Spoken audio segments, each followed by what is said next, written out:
Je vais vous parler de quelqu'un qui s'appelle Bruno. Bruno est considéré comme l'un des pionniers de l'agilité en Belgique avec un premier projet fait en Scrum dès 2008.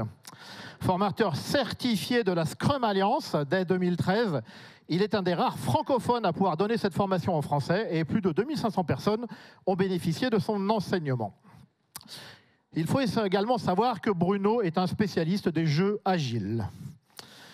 Orateur depuis 2010, nous sommes encore quelques-uns dans cette salle à nous rappeler l'exceptionnel Ballpoint Game qui a animé en 2011 lors du Scrum Day à Paris, qui reste un moment mémorable. En 2012, j'ai eu la chance de passer du temps avec Bruno lors de la conférence Agile Game Boston, lors de laquelle nous avons parlé de chaises non musicales et de vampires de Strasbourg. Cette même année, 2012, Bruno était sur la scène. La même scène, il avait un costume noir, il avait une cravate noire, il avait des lunettes noires, bref, un Men in Black prêt à dégommer les aliens non agiles à l'aide de pistolets Nerf. Et il a appris ce jour-là qu'on ne mette pas de lunettes noires quand on est dans un auditorium parce qu'on voit absolument plus rien. C'est autre chose. En 2015, encore lors du Scrum Day, on a eu une soirée mémorable. Nous étions plusieurs à être assis par terre dans un bar chez Mickey, buvant du whisky, des bières, tout ce qui nous passait sous la main, tout en discutant avec des références mondiales de l'agilité, telles que Mary Poppendieck et Michael Saota. Tout ça jusqu'à 3 h du matin. Et après, on réveillait une sommité nationale, Claude Aubry. L'année suivante, Bruno et moi lancions une nouvelle conférence agile.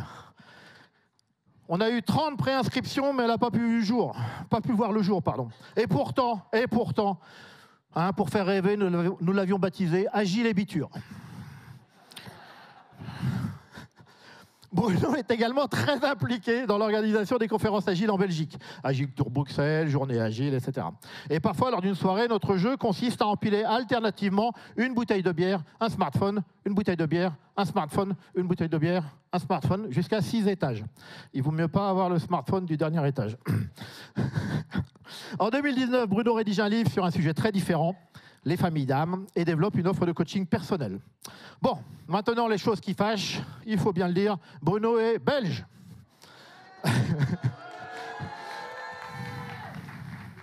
Mais savez-vous qu'être belge en France, c'était unique? En effet, belge est un des très rares mots de la langue française qui ne possède pas de rime riche. Je vous demande un tonnerre d'applaudissements pour monsieur Bruno Sbille.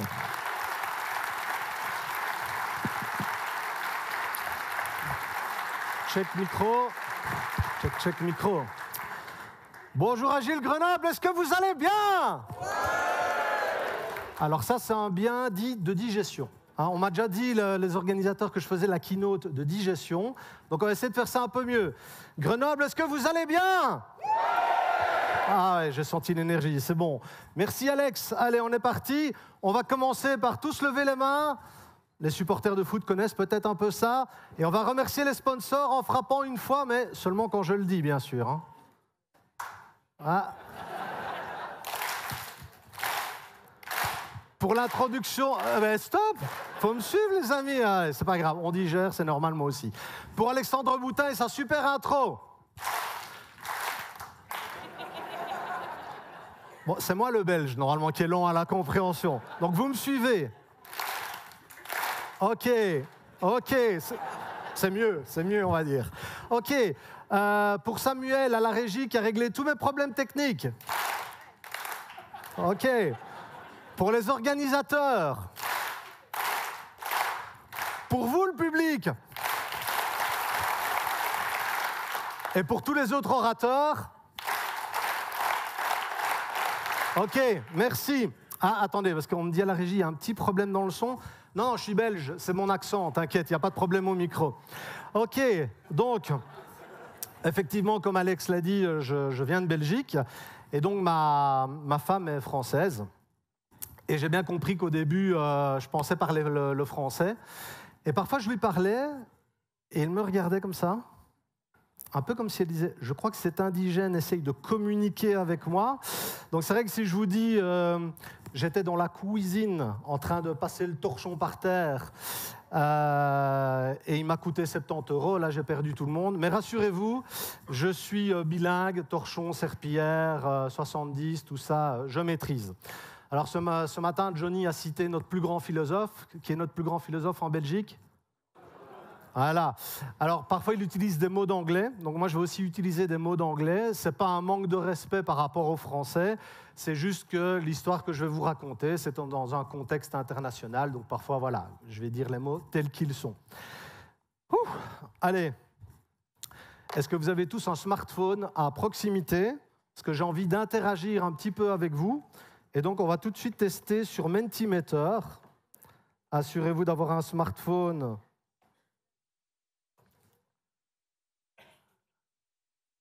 qui est connecté à Internet.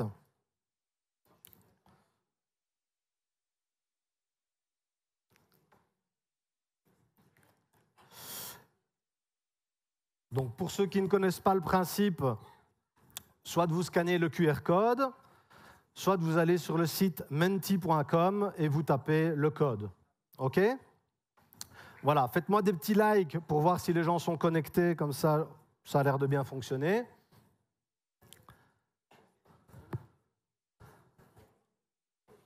OK.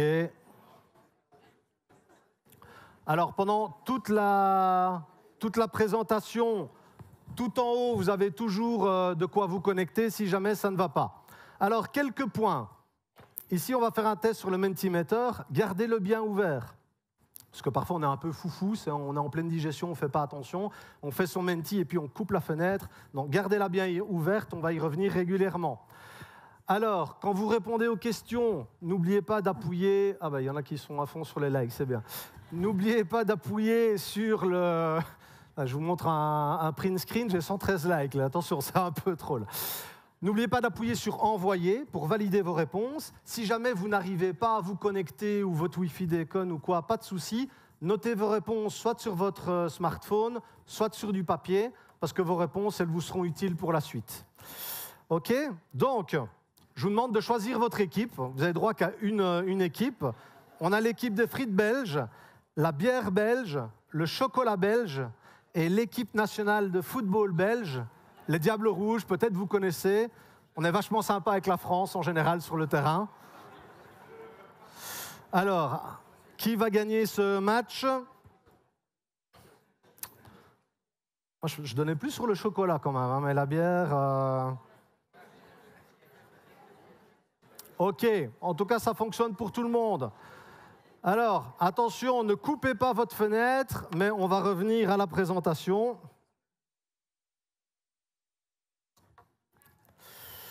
Hop, hop. Donc, on commence par une photo de beau gosse. C'est moi à 6 ans, donc c'est là que cette histoire commence. Dans Scrum, dans Agile, etc., vous connaissez la vision produit? Qui connaît la vision produit? OK, d'accord. Product Goal, peut-être. Donc là, mon Product Goal, c'est de devenir ça. Qui a vu le premier Top Gun ici? Le premier, hein? Ah ouais, quand même. OK. Donc je m'entraînais à fond, volleyball, torse nu sur la plage, etc. Bon, à la mer du Nord, c'est pas idéal, hein, il fait 4 degrés. Mais bon, voilà. Et puis mes parents m'ont dit, bon, t'es bien gentil de vouloir devenir pilote d'avion, mais tu vas quand même bien travailler à l'école, parce que si tu travailles bien à l'école, tu travailleras, après tu pourras aller faire des hautes études, et une fois que tu auras fait tes hautes études, que tu auras réussi brillamment, tu pourras avoir un travail qui te plaît. Donc moi, ça m'a toujours été montrer le monde du travail un peu comme l'Eldorado. Alors à l'école, ça me paraissait long. Alors d'abord, j'ai appris à lire, à écrire, à compter, ça me paraissait utile. Puis après, je me suis vite ennuyé, c'était répétitif, rébarbatif, les profs avaient l'air de s'ennuyer autant que nous. Donc c'était compliqué, mais bon, il y avait toujours le monde du travail au bout du chemin. Heureusement, mes parents m'ont inscrit au scout. Donc en Belgique, le scoutisme, c'est très populaire. C'est pas lié à un parti politique ou à la religion, hein, c'est vraiment top. Et donc là, vous voyez, on est dans ce qu'on appelle un abri cuisine. C'est-à-dire que le truc là, on l'a construit uniquement avec des cordes, pas de clous, etc. Et c'est là-dedans qu'on va manger pendant 15 jours. Et là, c'est vraiment un premier truc qui a changé ma vie. Je découvre un endroit où les valeurs, qui est le thème de la journée, sont vraiment appliquées. C'est-à-dire que si on ne fait pas ça, ben, on ne mangera pas. Quand on doit préparer notre repas, on a 12 ans, on doit préparer notre repas nous-mêmes. Vraiment, la fraternité, la cohésion, se soutenir les uns et les autres, c'est des choses dont on parlait à l'école, mais que je ne vivais pas du tout dans la cour de récréation. Et là, c'est vraiment la première fois de ma vie où je me suis dit, OK, il y a des valeurs, mais on peut vraiment les vivre, ce n'est pas juste des beaux mots, quoi. Donc, le temps passe et j'arrive dans le monde du travail. Alors là, j'ai regardé sur une banque de données de photos monde du travail. Alors, je ne sais pas vous, mais moi, quand je suis arrivé dans le monde du travail, ce n'était pas comme ça. Donc, j'arrive dans le monde du travail. Donc, rappelez-vous, c'était ma vision produit, quoi. Ça devait être l'apothéose. Et grosse déception. J'arrive sur des projets donc, dans le monde de l'informatique. Les projets échouent, donc les clients ne sont pas contents. J'ai beaucoup de collègues dont apparemment le but du jeu dans l'entreprise, ça a l'air d'en faire le moins possible. Donc s'il y a une réunion, qui prend l'action? Et moi, je levais la main, il me regardait, le pigeon, là, il n'a rien compris. Et donc, c'était vraiment compliqué, quoi. Heureusement, j'avais un collègue français, on allait faire des bons repas de midi et boire du vin, mais je me dis, si je dois faire ça pendant 40 ans, quand même, c'est un peu embêtant. Donc, c'était un peu compliqué, mon arrivée dans le monde du travail. Alors, j'ai pris exprès l'ancien logo pour les connaisseurs. Donc, je demandais à mon manager, je veux une formation Java. Mais c'est bien gentil, Bruno. Est-ce que ton client, il fait du Java? Ben non. Ah tu n'auras pas de formation. Si le client a besoin de la formation, alors on te la donne. Ouais, mais à l'embauche, vous avez dit investir en moi, tout ça. Oh, ben enfin, allez, pose pas de questions, tu es encore jeune, tu comprendras plus tard. Heureusement, je m'entendais bien avec mon client qui me disait, ben, OK, je vais demander. Donc, mon client était plus sympa que mon employeur. Alors, puis j'ai découvert un truc super sympa, je ne sais pas si vous avez ça en France, ça s'appelle l'évaluation annuelle. Ça, je vois tous des visages épanouis ici qui ont connu. Et donc j'avais quelqu'un qui me disait un peu ça, en gros. Et c'est là qu'il faut réactiver le son. Voilà. Oh, bon, alors en plus là, alors sniper pour ceux qui connaissent. Alors, petit problème, hop. Ça, c'est tout ça. Ah, c'est gravé dans la roche, quoi. Donc, on recommence. Tout ça, pour vous dire, parce que j'ai voulu mettre absolument clic-clic, pan-pan, qu'on n'a pas entendu, mais bon, ça reste entre nous. Comment vous voyez-vous dans 5 ans? Ce stylo, vendez-le-moi. Faites-moi rire. Et donc, je me retrouvais un peu comme le monsieur là. Et donc, mon manager, il me disait, Bruno, cette année, on ne va pas t'évaluer parce que tu manques d'initiative. Et tu sais me dire ce que je fais chez le client? Non, ben, je n'ai pas le temps d'aller, mais bon, tu manques d'initiative, c'est comme ça, alors que moi, je pense que c'est un de mes points forts. Donc c'était très frustrant, mais à nouveau, on me disait, mais t'inquiète, c'est partout pareil. C'était le plus dur, c'est que j'avais des collègues qui me disaient, t'inquiète, c'est partout pareil. Ouais, 45 ans dans la vie professionnelle, ça va être top. Alors, les années passent, je suis chez un client... Non, j'ai une petite loupe, mais ça ne va pas. Si vous regardez les classeurs... Pardon, les fardes? Non, les classeurs. On dit les fardes ou les classeurs? Les classeurs. Et arrêtez ce ton condescendant tout de suite. Là. Les classeurs. Allez, t'apprendras un peu le français. Hein. Donc, qu'est-ce qui se passe là? Moi, je suis là. Donc, c'est un peu la période gel. J'ai eu une période gel. Beaucoup trop de gel, on est d'accord. Et les années ont passé, donc je suis toujours déprimé. Et arrive un collègue qui a déjà amené le mug de sa boîte. Je trouvais ça déjà un peu bizarre, et qui me parle de sa société et qui me dit il est enthousiaste, c'est génial, on fait des trucs. Je suis développeur, mais je fais un cursus interne pour devenir business manager. Pour moi, c'était vraiment un truc, j'avais jamais entendu parler de ça, quoi. Donc, ça attire mon attention. Et n'étant pas spécialement attaché à ma boîte actuelle, je me dis, OK, pourquoi pas. Et je décide de rejoindre Axen, dont je vais vous parler. Et donc, une société de services informatiques. Donc, on est des consultants. On est employé par une société et on va travailler chez des clients. Donc, j'étais un peu sceptique aussi, parce que j'avais déjà aussi des gens qui m'avaient coopté dans leur super boîte. Et dès que j'étais là depuis un jour, quelle boîte de merde. Attends, c'est pas ce que tu m'as dit, là. Et j'arrive et je me rends compte que tout est vrai. Ah, c'est ma télécommande maintenant qui a un petit souci. Ah, voilà. Je suis trop loin. Donc, un truc, quand je suis arrivé chez Axen, qui m'a tout de suite marqué, ça faisait quelques semaines que j'étais là, et il y a quelqu'un qui a un gros client qui est arrivé et qui a très mal parlé à la réceptionniste, qui a fini en pleurs. Et il y a un manager qui était remonté ça au directeur et j'oublierai jamais sa réaction.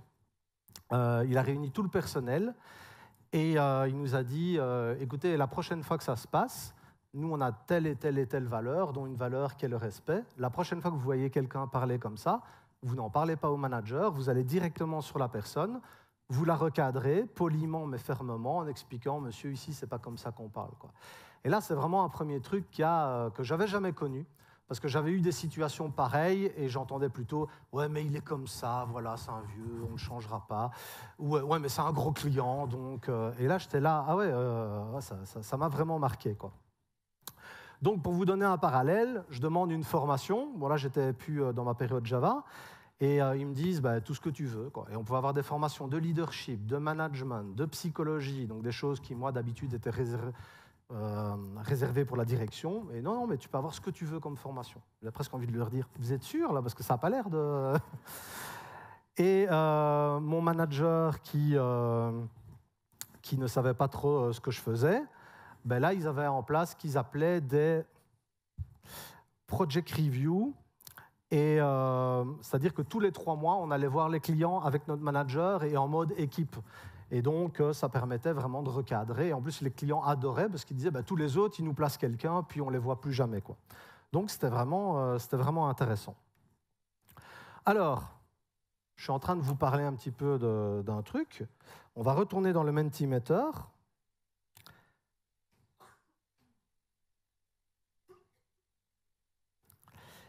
Et vous allez réfléchir. Je suis en train de vous parler de ça. Qu'est-ce que ça vous évoque? À votre avis, quand j'en parlais avec des amis, avec des anciens collègues, avec ma famille, les gens me disaient quoi? Vous avez droit à quelques phrases très courtes ou quelques mots-clés. Je vous invite à noter, à votre avis, les gens, quand on parle d'une société comme ça, qu'est-ce qui me sortait comme mot?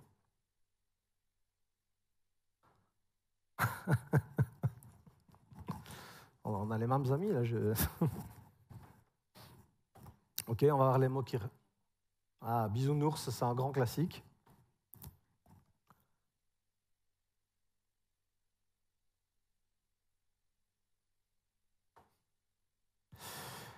Et donc, même si j'avais une très petite minorité qui me disait « Oh, ça a l'air pas mal, etc. », c'était plutôt « Ça a l'air d'être le monde des bisounours ».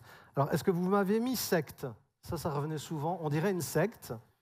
J'ai même un ami qui me dit, parce que j'écrivais des articles de blog sur cette société que j'adorais, il y a un ami qui m'a dit, mais en fait, dans ton contrat, tu es obligé de dire du bien de ta boîte, c'est ça?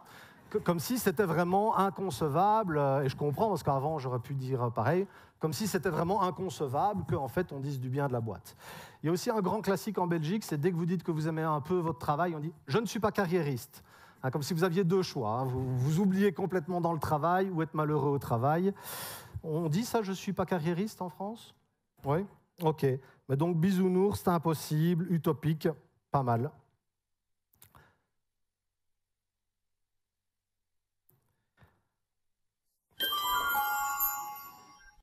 Ça a bossé, hein, cette keynote, attention. Hein. Donc, avant de continuer mon histoire, voyons où tout a commencé. À gauche, Arnaud, un futur directeur, et il va voir un grand groupe français. Notez bien qu'à 7000 employés, le nombre 7000 est important pour la suite. Et donc, il va leur dire, moi, je vais vous faire de 0 à 100 consultants en 3 ans. Est-ce que ça vous intéresse? Ben ouais, mon gars, on aime bien l'argent, ça nous intéresse, nous. Et donc, c'est comme ça un peu qu'il a fondé Accen et qu'il allait chercher son argent de départ. Et ça a bien fonctionné. Et donc, après 3 ans, il atteint son objectif. La société continue à vivre. Mais il y a un petit truc qui l'embête. C'est un peu comme ma télécommande, elle m'embête. Les gens disent des choses surprenantes quand ils quittent. C'est-à-dire que je quitte Accen parce que je n'ai jamais réussi à faire ce que je voulais. Ou je n'ai pas eu le sentiment de pouvoir évoluer. Où on ne m'a jamais aidé à fixer mes objectifs. Et donc ça l'embêtait, parce que c'est vraiment, lui, la culture d'entreprise qu'il voulait mettre en place. Du coup, l'histoire que je vais vous raconter, en tout cas ce point-là, ça s'est passé sur 2 ans. Il a d'abord pris conscience du problème, en faisant notamment des interviews de sortie, les gens qui démissionnaient, etc. Ensuite, ils ont fait un bootcamp, 40 personnes de chez Accen, pendant 1 an, Donc, ils ont engagé un psychologue formateur, hein, donc on a un agent du changement. Et pendant une semaine, ils sont partis au vert, à l'extérieur, pour vivre l'adocratie, ce dont je vais vous parler, et vraiment le vivre, ils dormaient sur place, etc.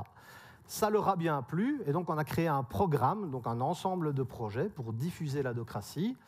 Et le 25 novembre, on a expliqué ça à tous les employés. Donc ce dont je vais vous parler, c'est surtout le diffuse adocratie, et je vais vous expliquer un peu dans l'ordre comment on a expliqué aux employés ce truc-là. Donc, rapidement, on s'est rendu compte qu'on avait besoin de confiance. Je vais vous donner aussi des outils pendant cette keynote. Et donc, un petit exercice que vous connaissez peut-être, c'est pour générer de la confiance. On ne peut pas juste dire « faites-moi confiance », il faut que ça se crée. Vous connaissez l'exercice où on se laisse tomber en arrière? Qui a déjà fait ça? Levez la main. OK, on a 40% de la salle. Donc, vous prenez une équipe, vous prenez une chaise, on se met debout sur la chaise, on se laisse tomber en arrière, on doit fermer les yeux, et on fait confiance à l'équipe de vous rattraper. On ne peut pas regarder, parce que là, vous êtes dans le contrôle, vous n'êtes pas dans la confiance. Donc, je vous montre un exemple, parce que moi, je vous invite à le refaire dans vos équipes. Comme ça vous fait déjà un petit outil. C'est en anglais, mais c'est visuel. It'll be an exercise in building trust between one another. So, Harrison, if you don't mind going first, step up here on this chair and close your eyes.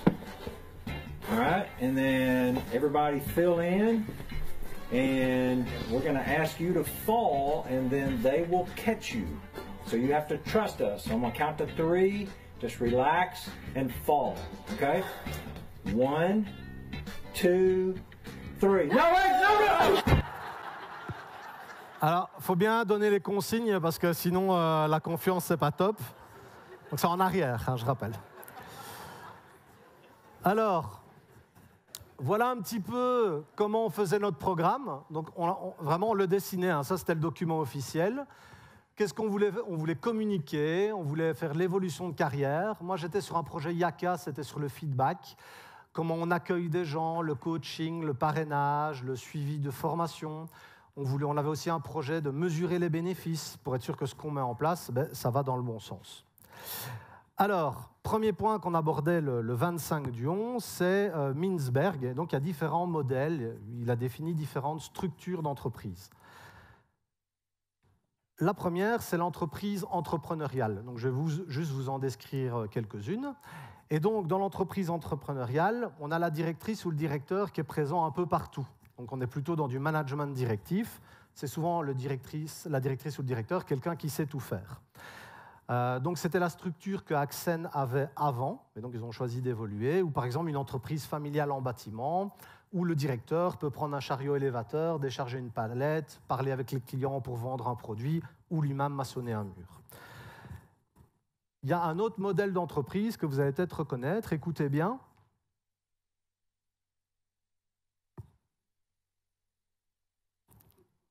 Je ne voulais pas mettre du suspect. Il a envoyé un mail à son N+3 sans mettre son N+1 en CC. Donc il a envoyé un mail à son N+3 sans mettre son N+2 en copie. Là, on est plus dans une structure de bureaucratie. Ça veut dire qu'il y a des règles et des procédures pour tout. Vous avez peut-être déjà connu un client comme ça où on dit « mais si on fait ça, c'est absurde. Et si vous ne le faites pas pour que ça se passe bien, vous aurez des problèmes. » Et là, le petit jeune, il n'a pas suivi la procédure.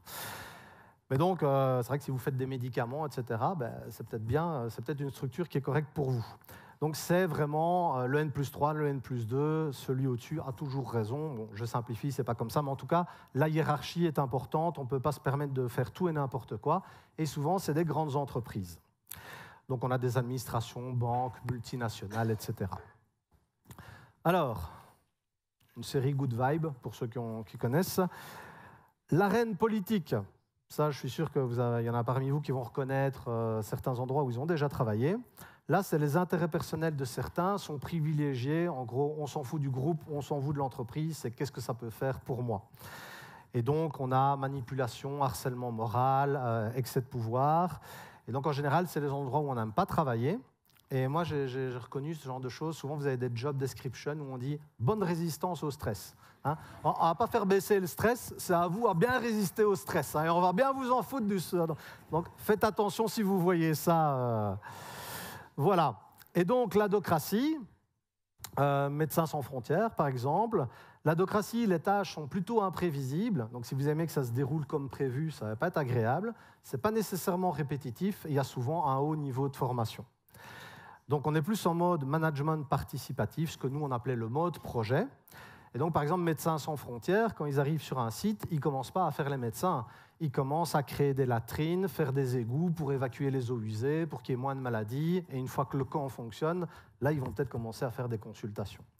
La réalisation d'un film, par exemple, la recherche et le développement. Alors, je vais vous donner quelques caractéristiques en plus de l'adocratie. Donc, qui a réalisé ces films? Spielberg, bien vu. On est toujours dans une énergie de digestion, mais vous avez répondu, donc ça va. Spielberg, allez, passe le suivant. Et chez Steven Spielberg, la star, c'est le film. Donc, ma femme, c'est une grande fan de Mission Impossible. Si dans Mission Impossible, vous n'avez pas compris que c'était Tom Cruise la star, vous n'avez pas bien compris. Hein. Tous les travelling, c'est autour de Tom Cruise, il arrive, il est toujours bien habillé. Là, c'est le dinosaure, c'est E.T., etc. Mais dans l'adocratie, c'est pareil. C'est vraiment le projet qui est le plus important.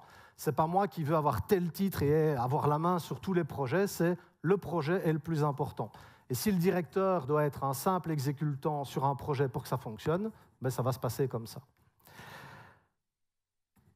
C'est DJ Fab qui devait venir normalement, il est malade. C'est James qui le remplace. On sait qu'il est un peu spécial. Donc qu'est-ce qu'on fait, nous? On s'adapte. On s'adapte. On se calme et on s'adapte. Le sens de la fête, que je vous conseille comme film. Un beau projet qui foire, mais qu'ils arrivent à chaque fois à recadrer. Et donc, on s'adapte à ce qu'il passe. Nous, notre accompagnateur, là, il nous disait souvent, le plus flexible contrôle le système. Donc, si toi, tu as une idée et qu'on arrive avec autre chose, comment est-ce que tu vas arriver à construire sur cette autre idée? Alors, on va faire une démonstration de combat pour cette... Non, je n'ai pas un problème de corps, je ne peux pas. Donc...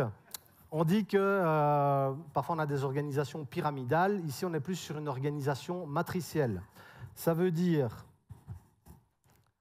on a des projets ici et on a des personnes ou des départements. Et moi, je suis consultant. Ici, je vais peut-être être chef de projet. Là, je suis peut-être juste participant. Il y a des projets où le directeur ne sera pas là, d'autres, il sera très présent. Et à nouveau, c'est le projet le plus important. Donc, on n'est pas vraiment sur un truc comme ça. On est plutôt sur une organisation matricielle. Alors, un peu de conjugaison de grammaire. Dans l'adocratie, on gère l'exception. C'est-à-dire que nous, à un moment, on avait une règle, il faut au moins 6 mois pour pouvoir gérer un projet en interne. Et quelqu'un arrive, après 6 semaines, il n'est pas de tout le monde, il est hyper compétent, ben, OK, il peut gérer un projet, on va faire une exception à la règle. Dans une adocratie, ce ne serait pas comme ça. Chez Axen, ils engageaient principalement des ingénieurs. Si quelqu'un n'avait pas de diplôme d'ingénieur, un autre diplôme, mais qu'on considérait qu'il était compétent, OK, on fait une exception à la règle. Dans une banque ou dans une administration où on va dire qu'il vous faut tel diplôme pour tel niveau, ce ne sera pas possible. Ce qui ne veut pas dire que un système est meilleur que l'autre, c'est juste différent. Moi, un truc que j'ai adoré aussi, c'est qu'on nous traitait en adultes. On n'était pas trop infantilisés. Enfin, je ne dis pas trop parce que j'ai connu beaucoup ça avant, où j'ai l'impression que moi, je n'avais rien compris à la vie et au monde du travail, et chaque fois on était un peu condescendant. Et donc quand on arrivait chez Axen, on nous disait « Écoute Bruno, on ne va pas te tenir la main et t'expliquer tout ce qui existe, par contre va frapper aux portes, tu ne dérangeras pas, et on te demandera quelque chose. » Donc si je veux être consultant absolument dans les institutions internationales, à moi aller voir les business managers et identifier celui qui est responsable de ça. Et ça, moi, ça m'allait vraiment très bien comme façon de faire. Donc voilà, je vous ai mis dans les supports, vous aurez d'autres éléments de l'adocratie pour voir qu'il y a groupe autogéré, donc on est compatible avec certaines méthodes agiles que vous avez peut-être déjà entendu parler. Donc, du coup, on a fait ce truc-là, au bout de diffuse adocratie. Donc, on avait le board, la direction, une couche de management, les consultants, et c'était tout. Il n'y avait pas plus de hiérarchie. Côté en interne, on avait surtout de l'admin et du recrutement, et tout le reste, ici, était fait de façon bénévole par les consultants, quoi. Alors, le deuxième point qu'on discutait souvent, c'est les critères de motivation. Alors, les facteurs d'hygiène, est-ce qu'il y en a parmi vous qui connaissent le Kano modèle dans le Lean? ok, 10%, donc c'est l'équivalent du basique. Ça veut dire qu'il y a des choses, par exemple le salaire. Si j'ai un salaire correct, je ne vais pas être super satisfait. Par contre, si mon salaire n'est pas correct, je ne vais vraiment pas être content. Hier, j'ai commandé un repas, le livreur est venu, ça je trouve ça normal. Par contre, il manquait la moitié de ma commande, donc je n'étais pas content, je n'étais pas à 50% content. Mais c'est un peu pareil, quoi. Il y a des choses comme ça, on doit avoir le fait, je ne sais pas, qu'il y a le chauffage sur l'open space, ou la climatisation s'il fait très chaud, on trouve ça normal. Et puis il dit qu'il y a les facteurs de motivation, et donc, par exemple, pouvoir être autonome ou l'intérêt du travail. Est-ce que je fais toujours un boulon, puis c'est une chaîne de montage, ou est-ce que je dois être créatif, etc. Ça, c'est des choses qui, quand on les identifie, globalement, vont augmenter la satisfaction des employés, des consultants, etc. Et évidemment, donc voici quelques exemples. C'est pas de l'animation, ça ou quoi? Allez, faites-moi un petit clap pour mon animation, là. Je vais vous la remettre parce que je vous sens un petit peu au taquet, là. Regardez ça. Hein, hey.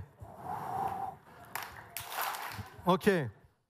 Donc, voici des exemples. Je ne vais pas tous vous les lire, mais par exemple, voilà, le fait d'avoir un titre, un statut, le fait d'avoir une sécurité d'emploi, le fait d'avoir le règlement de travail qui est très bien défini, la nature du travail, l'achèvement, pouvoir terminer quelque chose. On se réalise personnellement dans son travail. On peut avoir des promotions, etc. Alors, ça ne veut pas dire que vous devez absolument en avoir dans le vert et aucun dans le rouge, mais ce qu'on utilisait chez Accen, en fait, c'est on identifiait les critères de chacun et on se faisait une hiérarchie, parce qu'évidemment, chacun dans cette pièce a une hiérarchie différente. Donc, on retourne sur notre Menti, on va voir ce que ça donne pour vous.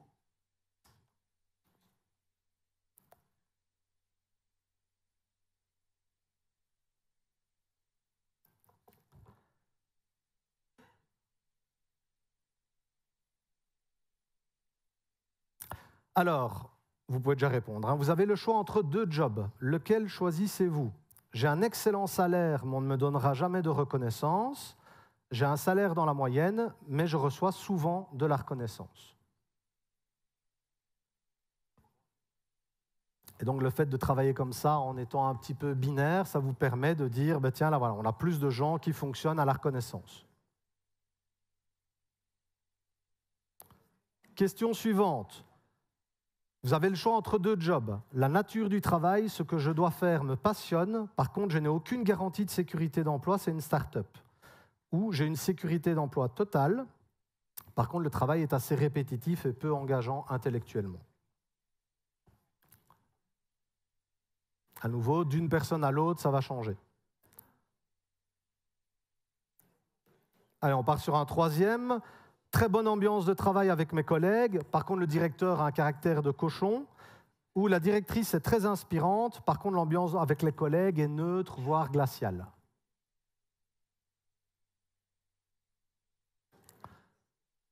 Vous ne stressez pas, c'est un exercice. Hein, vous n'allez pas aller travailler là-bas après, parce que je sens que vous prenez ça fort à cœur. Et le 4e, les projets sont rarement menés à leur terme. Et vous avez une grande liberté, une grande autonomie. Ou au contraire, les projets sont terminés à chaque fois. Par contre, vous avez peu de liberté d'action.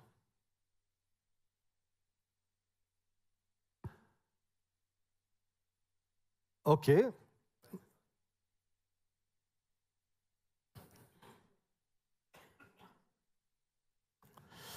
Et donc, l'intérêt de cet exercice, vous pourriez reprendre tous les critères et vous faire des dilemmes, comme ça, en vous mettant à chaque fois un point sur ce que vous choisissez. Et vous faites une vingtaine, une trentaine d'exercices, et puis après, ça va émerger. Évidemment, le fait de travailler en dilemme, c'est que pour vous choisissiez. Ce n'est pas jamais de reconnaissance, ce n'est pas toujours aussi blanc ou noir. Alors, les métaprogrammes. Oh. Hey. Ici Houston, vous pouvez répéter? Houston, on a un problème. Alors, comment est-ce que vous réagissez quand vous avez un problème? Ben, y a le métaprogramme actif-passif, ça c'est vraiment un truc qui a changé ma vie, parce que moi je me suis rendu compte que j'étais souvent dans le passif.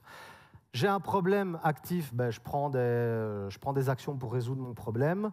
Passif, c'est je me plains et je dis que c'est la faute de tout le monde sauf la mienne. Okay? Donc, un manager qui stresse parce que le client n'est pas content et qui arrive et qui dit à son équipe hey, « Qu'est-ce qui se passe ici? Le client, ça ne va pas du tout, etc. » C'est quoi comme comportement? Passif, hein, il ne règle pas de problème. Quelqu'un qui n'est pas heureux dans son travail et qui commence à suivre une formation pour se réorienter, plutôt actif. Alors, plutôt que vous donner plein de théories, je vais vous donner un exemple. Et ce qui est intéressant, c'est que c'est une situation que j'avais connue avant et qui s'est reproduite chez Axen. Qu'est-ce qui va se passer? Je vous sens un petit peu fébrile. Alors, on avait ce qu'on appelait en Belgique un plan PC. Et donc, votre manager, il vient vous voir. Ah, ben vous les jeunes, là, vous n'êtes jamais contents. Bon, le fait que j'ai dit jeunes, vous savez que je suis vieux, hein, directement. Vous n'êtes jamais content, donc on vous a décoté un plan PC à 3 000 €. On était là, ah ouais, enfin, quand même. Là, c'est une bonne nouvelle pour une fois. Et donc, tu peux aller le chercher à la réception. Et donc, voilà un magnifique PC à 1 250 € avec plein de logiciels pour épater tes amis informaticiens. Donc, OK, c'est bien d'avoir un ordinateur offert par l'entreprise, mais quand on vous fait rêver sur une machine à 3 000 €, à 1 250, on n'est pas sur le même truc. Et dans mes anciens employeurs, j'avais dit, on ne pourrait pas avoir moins de logiciels, une plus belle machine et tout. Non, non, c'est compliqué. En plus, le fournisseur ne veut pas, puis t'occupe pas de ça. Voilà. Et donc, il y avait exactement la même situation chez Axen. Et donc, chez Axen, il y avait un truc qu'on appelait le permis de rêver. Ça veut dire que si tu veux faire quelque chose et que ça va dans la stratégie de l'entreprise, tu peux le faire. Et donc, il y avait un geek. C'est comme ça qu'il s'appelait. Hein. J'ai beaucoup de respect pour les geeks. Il s'appelait le geek. C'est pas son nom de famille, c'est une métaphore. Peut-être qu'en digestion, je vais être plus direct. Donc, on va l'appeler le geek pour les besoins de cette histoire. Et il a lancé un projet interne. Donc, on avait plein de projets internes. D'abord, il allait voir côté admin, etc. Comment ça se fait qu'on passe de 3 000 à 1 250? Évidemment, ce n'était pas pour le plaisir. Il y avait des fournisseurs qui avaient très peu de flexibilité. Ensuite, ils ont fait une enquête interne auprès des consultants. Qu'est-ce que vous voudriez comme ordinateur? Il y en a qui voulaient des bêtes de guerre, d'autres des trucs plutôt comme une tablette pour faire les réunions. D'autres voulaient un Mac pour juste regarder les DivX, pour ceux qui ont connu à l'époque. On repart loin, on repart loin. On n'a pas Adopi en Belgique, c'est un peu plus facile. Donc, ensuite, appel d'offres. Donc, tout ça, c'est un développeur qui fait ça. Appel d'offres aux nouveaux fournisseurs. Enfin, au final, ils étaient 20 dans l'équipe, mais c'est lui qui gérait le projet. Négociation, et là, on était bien content d'avoir les business avec nous, les business managers et les commerciaux pour... voilà. Et ensuite, un événement keynote. On a loué une salle de cinéma pour annoncer les nouveaux ordinateurs. Et donc voilà, donc, des images du truc. Donc, c'est Sébastien, le geek en question, qui était un super présentateur. En plus, donc, il nous avait vraiment un show à la Steve Jobs. Ça, c'est des exemples de problèmes qu'on avait avec les anciens plans PC. Ils sont passés de HP à la Fnac. Et du coup, évidemment, l'offre multimédia était vachement plus sympa. Et on avait le choix entre 3 machines qui valaient dans les 2 850 €.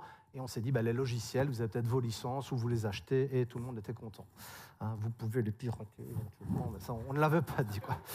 Et donc, on avait un ultra mobile, un truc plutôt tablette et un truc plutôt multimédia, et chacun pouvait choisir. Et ça, pour moi, c'est vraiment l'exemple de, OK, quelqu'un était actif et l'organisation lui ouvre les portes et lui donne les moyens. C'est pas t'occupe pas de ça. Un autre exemple, c'est la reconnaissance. La reconnaissance, c'est un critère de motivation un peu universel. Et donc, on va voir comment est-ce qu'il faut vous donner de la reconnaissance. On retourne sur notre Menti.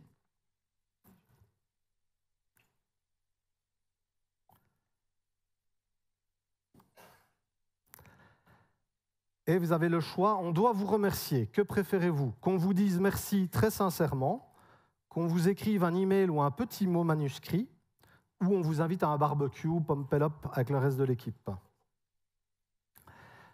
Et donc, vous pouvez voir que d'une personne à l'autre, c'est différent. Et donc, ça explique que quand un manager dit « je dis toujours merci à un employé et il dit qu'il manque de reconnaissance », vous êtes peut-être sur le mauvais canal. Parce qu'on peut être aussi dans le visuel, un petit mot, ou dans le kinesthésique, une petite fête, etc. Okay? Et vous voyez que dans la salle, voilà. Ou peut-être il y en a, c'est pareil. Autre exemple, comment vous remercier? On vous remercie publiquement, par exemple lors d'une réunion ou d'un événement. Un lunch de midi dans un chouette resto, ou un petit cadeau symbolique, exemple une figurine de Star Wars ou de Harry Potter, si vous êtes fan de cet univers.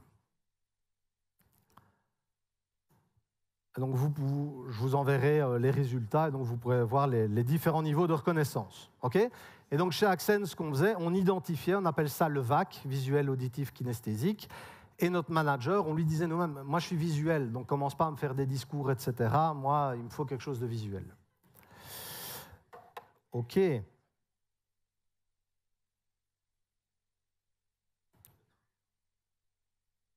Donc, comment se comporter dans l'adocratie? Ça, c'est le dernier truc qu'on voyait avec les métaprogrammes. Dans une adocratie, on doit dire oui à tout, c'est ça être adocrate. Et donc, on donnait vraiment des exemples de comportements très clairs. Alors, je peux vous expliquer avec des slides texte, c'est la version solennelle, ou on peut faire une version un peu foufou. Qu'est-ce que vous préférez? On va faire les foufous? J'adore Grenoble.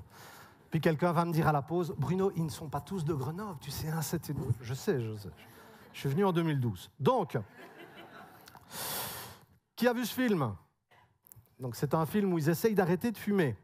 Et donc, à un moment, ils arrivent dans un genre de secte. Hein, vu qu'on parle tout le temps de secte, ben voilà, on va créer notre secte. Donc, je vous montre l'exemple. Donc, ils arrivent dans une secte pour arrêter de fumer, enfin, dans un groupement. Et donc, on leur montre des diapositives et ils doivent dire si c'est bien ou pas bien. Pas bien. Pas bien. Pas bien. Bien. Pas bien. Bien. Pas bien. Bien. Pas bien. Donc vous voyez un peu le principe. Alors, on va créer notre secte. Alors, comme dans une secte, vous n'avez pas le choix, c'est moi le gourou, ok? Donc vous êtes mes disciples. Donc, on va tester le bien et le pas bien d'abord. Alors, je précise que le bien, c'est pas bien. Non, il faut un bien un peu lobotomisé, vous êtes dans une secte. Donc, à chaque fois, de temps en temps, je vais faire ça, et c'est là que vous lancerez votre bien, mais on est dans une secte. Attention. Fantastique. On va sur le pas bien, mais j'ai toute confiance. Ça fait peur. Alors, ce que je vais faire, c'est on va parler des comportements en adocratie, mais on va faire un petit test avec Agile. Donc, je vais à chaque fois lire la phrase, et puis faire les bras, et puis ça va vous dire soit bien ou pas bien. Test avec Agile.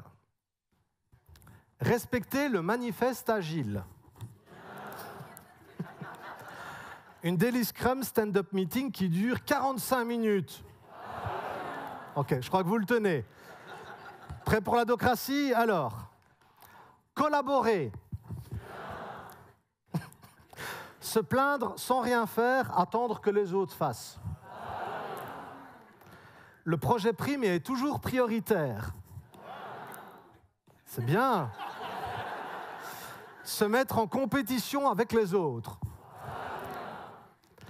Ne fonctionner que par intérêt personnel. Vouloir tout organiser, rationaliser et uniformiser. Ah, c'est bien, on sent les différentes... Et le dernier, traiter l'exception, s'adapter. Ah, vous pouvez vous applaudir, elle était énorme.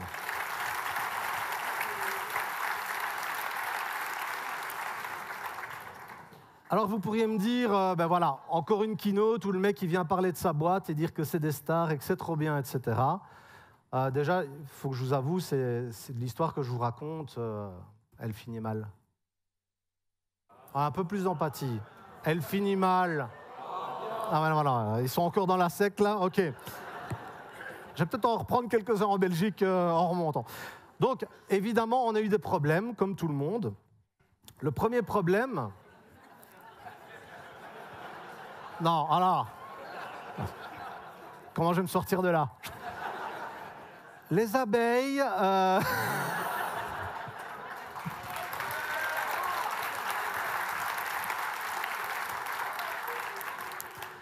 Il y a ce qu'on appelait l'effet diva, et c'est juste comme ça que le psy l'appelait, c'est pas genré.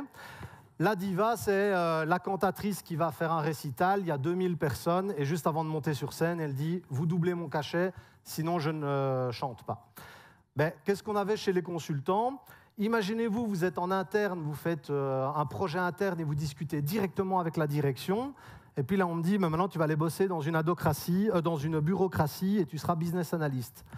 Ce qui est normal, parce que pour que ça fonctionne, il fallait évidemment qu'on fasse de l'argent et qu'on fasse avant tout notre métier.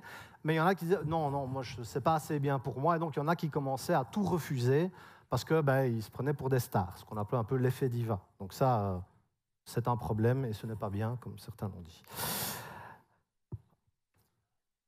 Les requins, le problème aussi de donner parfois à des personnes assez jeunes autant de compétences de PNL qui peut être utilisé pour la manipulation, d'être transparent, de partager toutes les infos. Il y a eu quelques requins, on les appelait les requins, donc des personnes mal intentionnées. Par exemple, il y a un homme qui a, pendant 2 ans, on a mis 2 ans à l'identifier, les jeunes femmes qui recevaient en interview pour recruter, il les draguait, il demandait le numéro de téléphone, ce genre de choses, ce qui est totalement inacceptable, mais ça nous a mis énormément de temps à nous en rendre compte, quoi. Et donc on commençait après à avoir des trucs pour identifier les requins, parce qu'évidemment ils pouvaient rapidement faire du mal, quoi.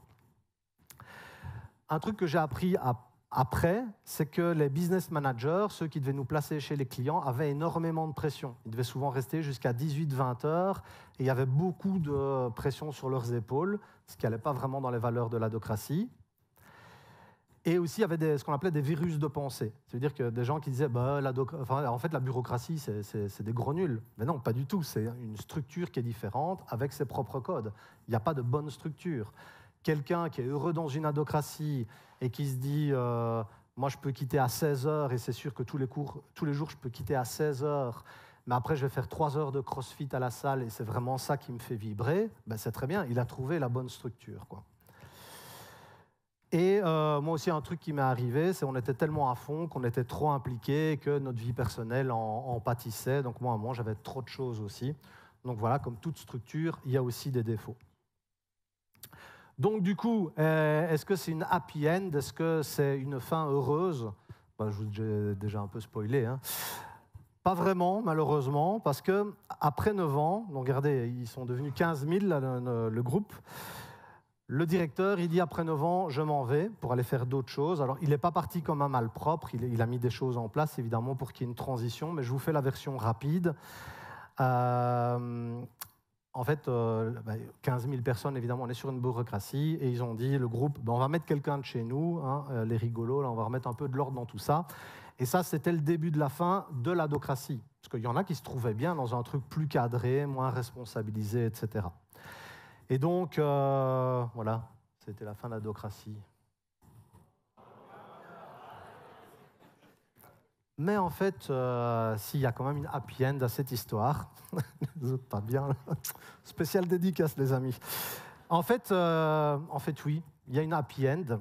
En fait, chez Axen, il y avait ce qu'on appelait la constellation. C'est-à-dire que tous les gens qui ont quitté Axen, moi j'en connais au moins 40-50 qui ont créé quelque chose de fantastique. Il y a des managers qui ont recréé des boîtes qui ressemblaient à Axen et qui existent encore aujourd'hui. Par exemple, une des règles, c'est à 17h, tout le monde dehors. À 17h, c'est fini de travailler. J'ai une amie qui était chef de projet informatique, elle est devenue psychothérapeute. Donc il y a vraiment plein de gens qui sont allés vers ce qui les faisait vibrer. Moi, je me suis réorienté pour me lancer comme indépendant, pour ne plus faire que des choses qui touchaient à un concept en psychologie qu'on appelle la mission de vie, qui est une croyance qu'on est là pour réaliser quelque chose et que quand on touche à ça, on n'est pas fatigué, on est plein d'énergie. Donc moi, j'ai vraiment essayé de garder ça comme cap. Donc, en fait, il y a plein de belles choses qui ont suivi ça. Je me souviens, quand j'allais signer mon contrat chez Axen, le directeur, il m'a dit, enfin j'hésitais, et le directeur, il m'a dit, tu sais Bruno, si tu signes ici, tu verras, tout aura un sens. Et vous savez quoi? Il avait raison. Merci.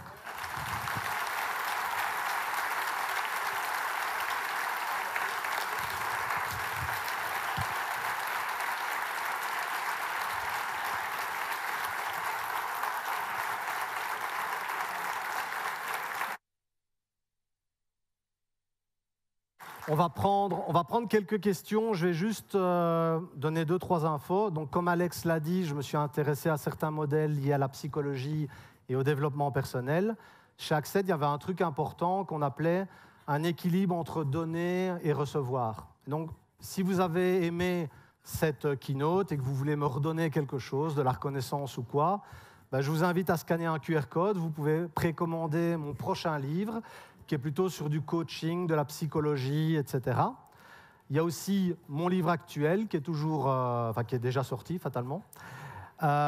Et vous avez aussi un QR code pour donner du feedback par rapport à la session.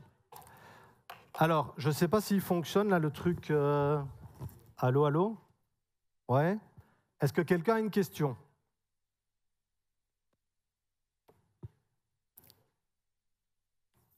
La première personne qui pose une question aura droit à ce magnifique livre.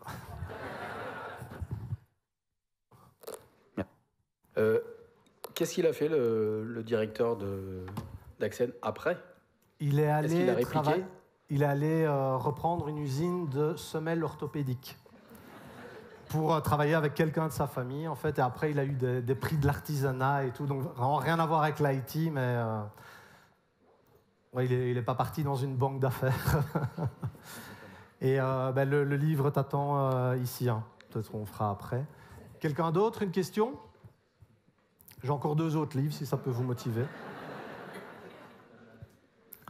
Ils sont dédicacés sur eBay. Ah, là-bas, il y a une question. Sur eBay, ça prend de la valeur, hein, je rigole pas, c'est un bon investissement. Merci pour ta conférence, c'était très inspirant. Tu as parlé de mission de vie. Est-ce que tu aimerais nous partager quelle est la tienne? Oui, donc moi, c'est lié à ma famille d'âme et c'est éveiller les consciences. Et en fait, quand j'ai découvert ça, je commençais à rentrer dans le monde de l'agilité. Donc, ce qui est intéressant, c'est chez Axen, on n'utilisait pas Agile, mais quelqu'un là-bas m'a parlé de Scrum et je l'ai fait chez un client. Et à l'époque, j'avais fait une keynote à Agile France, pour ceux qui ont connu, et c'était sur la PNL, sur la psychologie. Donc moi, tout ce qui me plaisait, c'était les aspects humains. Et quelque part, pour moi, Agile, Scrum, c'est un peu un déguisement pour aller en entreprise, pour essayer d'amener du sens, sous couvert de trucs concrets, etc. Et en fait, quand j'ai découvert ça, je me dis, ah ben en fait, je vais leur parler de psychologie alors que c'est Agile. Et je me dis, j'ai déjà touché un peu à ça. Et donc voilà, c'est ça. Merci. Tout là-bas. Oh. Donc, je vous invite à passer après récupérer votre livre aussi. Hein. Merci pour la question. Il y a là-bas.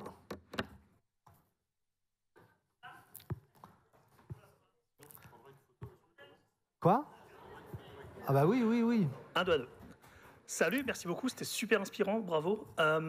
J'ai juste une question sur d'autres modèles d'organisation, type holacratie ou entreprise libérée. Est-ce que c'est des choses que tu as étudiées à côté de l'holacratie? La connerie, tout ça, non, évidemment. Déjà, à l'époque, parce que c'était il y a quelques années, on s'intéressait déjà à la sociocratie. Et au début, je m'étais dit, je vais dire l'adocratie, l'ancêtre de Reinventing Organization, etc. Okay. Donc, comme la spirale dynamique qui est peut-être un peu plus actuelle que Mintzberg. Mais évidemment, pour moi ces modèles, c'est l'avenir, l'Opal, etc. Vachement compliqué à mettre en place, comme Agile peut-être. Mais ça n'existait pas encore à l'époque. Sauf que la sociocratie, oui, mais à un moment, c'est le directeur, le psy lui a expliqué toutes les structures et il a dit, OK, l'adocratie, c'est vers ça que je pars, quoi. Mais il y a plus de structures, il y a la bureaucratie professionnelle, missionnaire, etc., quoi. Super, merci beaucoup. Voilà, tu viendras prendre ton livre. Merci. Alors, on va vite prendre une petite photo, si vous voulez bien. Normalement, il y a quelqu'un de l'orga qui devait prendre une photo, mais...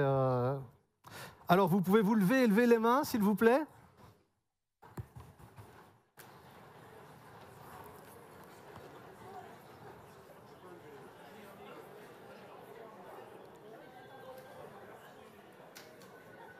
OK.